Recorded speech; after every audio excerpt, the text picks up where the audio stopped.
โหลดสบายดีสบายดีไปใส่หยุดก่อนสิไปใส่สิไปเอาหน่อไม้เมื่อแกงโอ้ยเอาหน่อไม้ไปแกงปะไปกับสุขสบายดีเลยพี่น้องมื้อนี้ให้ซาพอนไปเอาหน่อไม้แกงเนาะแกงเด้อเอาหน่อไม้เด้อนี่แต่มองมีไหนคือป้าหัวเป็นนางงามวะลิเอารถ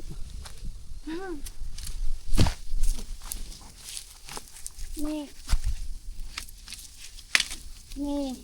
เอาไปปอกอยู่พุ่นรถเอาใส่กระตารถแนวมันละนี่ที่มาเบิ่งกันว่าสิได้หลายบ่พี่น้อง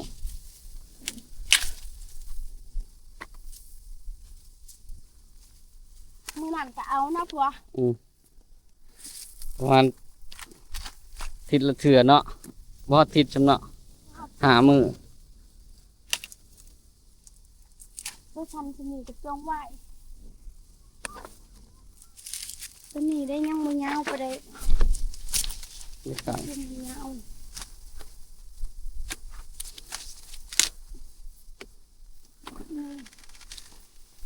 ผู้พี่มาหางเอาตัวยาวพี่เฮ้ยคือมือถึงดอกปีนโลดบ่ถึงกะอันนี้ปีนก็เด้อได้จังหวะปีนลมหน่อยเนาะตัวเศร้าแล้วโอ้ตายเลยหยัง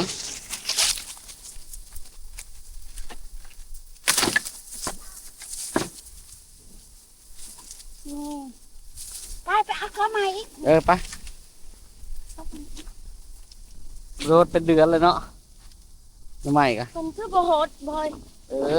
เยอะดอกนี่งามมาลีพ่อไอ้ว้ายพ่ออยู่บ้านนะคะ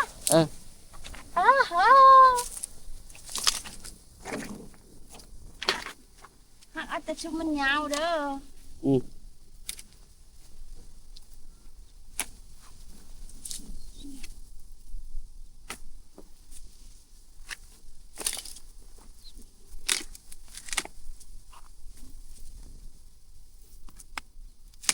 เขาไปอยู่น้ำตา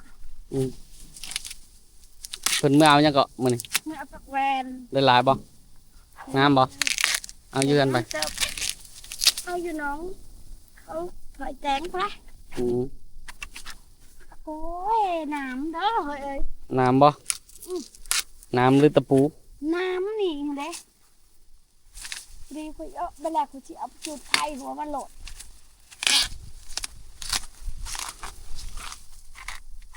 ปลูกพอได้กินเนาะอยู่เพื่อนเพิ่นบ่ได้ออกบ่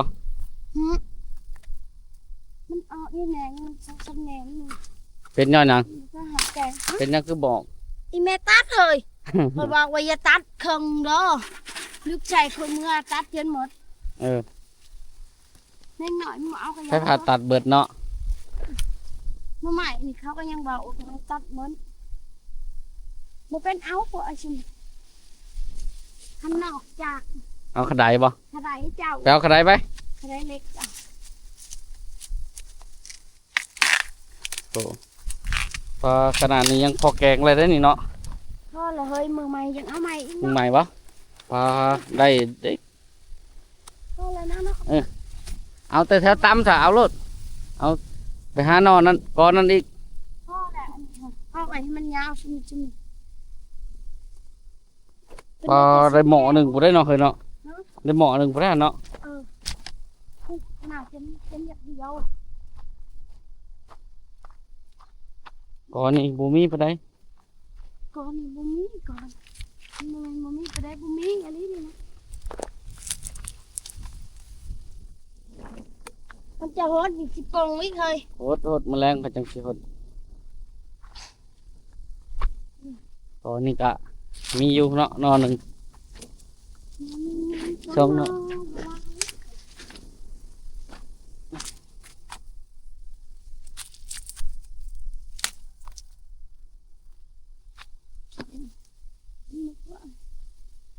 มึงแม่พอแกงเลยเด้อได้บ่หม้อหนึ่งนี่ได้เติบเนาะได้แล้ว ได้ฮะละ อืม ตัวหนังจงไว้เพราะเราจะเอาผูกกันเนาะเฮ้ย อืม เอาใครเนาะสำหรับ อืม ไงเนาะจะ อืม เดี๋ยวนี้เนาะ อืม เอาไปบังเพิ่งนะปะมาตีบังดูว่ามันเขาปิด เออ ขัดอลี เนาะ ตัวถึงนี่ ใส่เบิ่งพอ เป็นหนักหลายๆนึง พอแล้วเนาะพอดีเครื่องหมอเนาะ จำนี่หันแสนสิบ เออ หันสี่ได้ เออ หันสิบหันสอง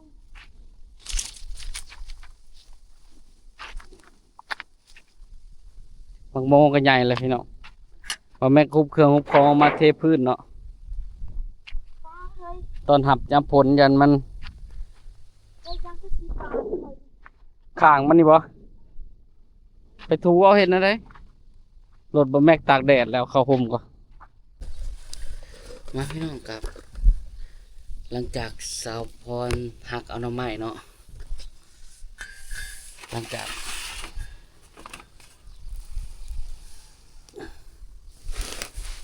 เอากระแกงเลยเนาะพี่น้อง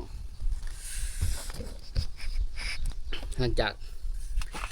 สาวพรหักเอาหน่อไม้กินนี่เนาะเดี๋ยวพี่น้องกินมึงดูสิแกงหน่อไม้สาวพรนี่เป็นอะไรอันนี้เมี่ยงแกงใส่ก็เนี่ย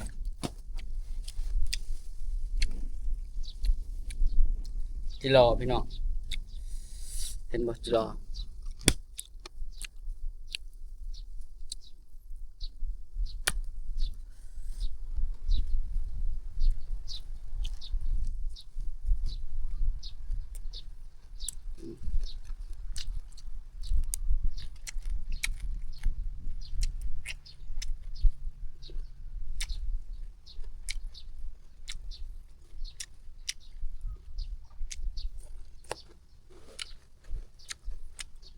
ครับ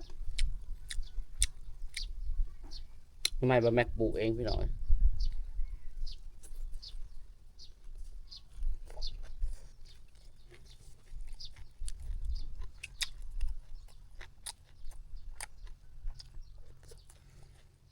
นักเก็บบอเบิดนะ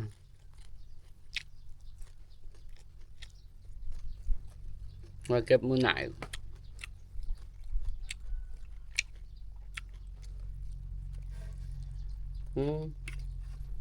ขอบคุณ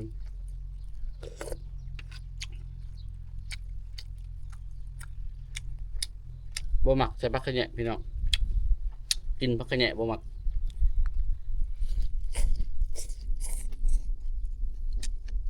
ใส่ผักแยงเนาะผักแยงหาวเนาะ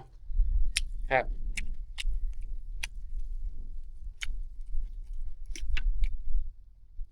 ใส่ผักขะแยงหาวแซ่บเฮ้ย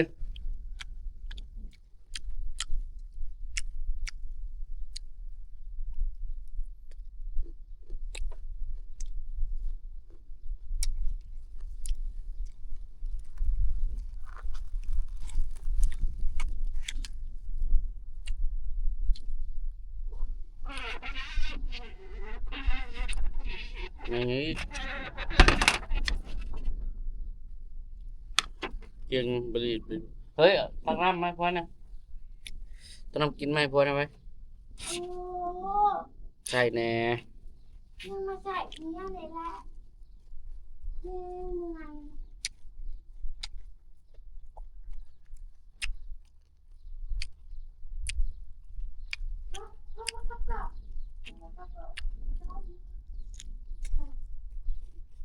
กินข้าวเว้นกินข้าวเย็นจะบอกใช้น้ำกันด้วยข้าวเย็น อ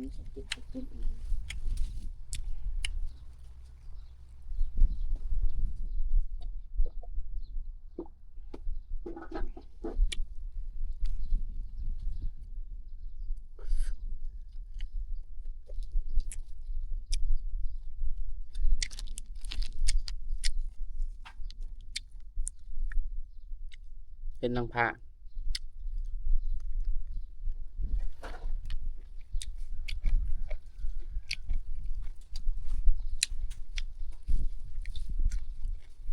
คือผู้ชายว่ากันแย่งหาวบ่เฮ้ยนางแซ่บ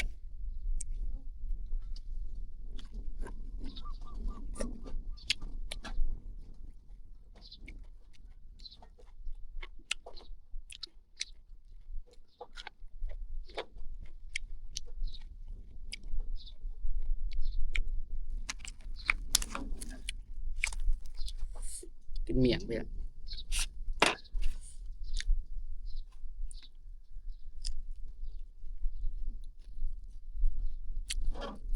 บ้านแบบแม่เมี่ยงคำเนาะเมี่ยงห่อ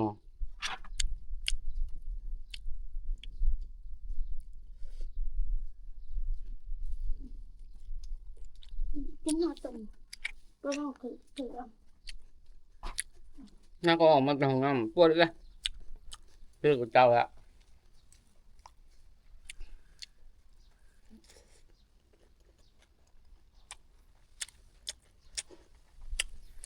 nào mà thằng năm bà mất thay tăng năm hả thay ổn mà bẹp điện luôn cái thằng là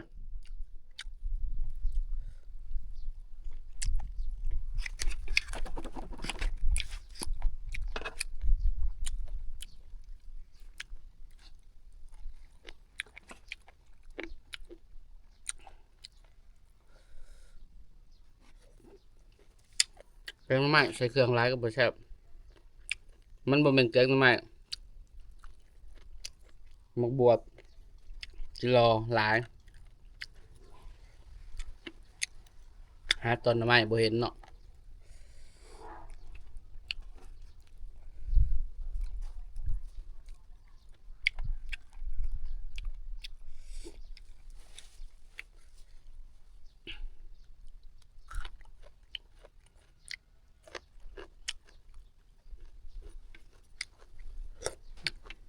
แข็งใส่กระดูกหมูแซ่บกว่าบ่จัก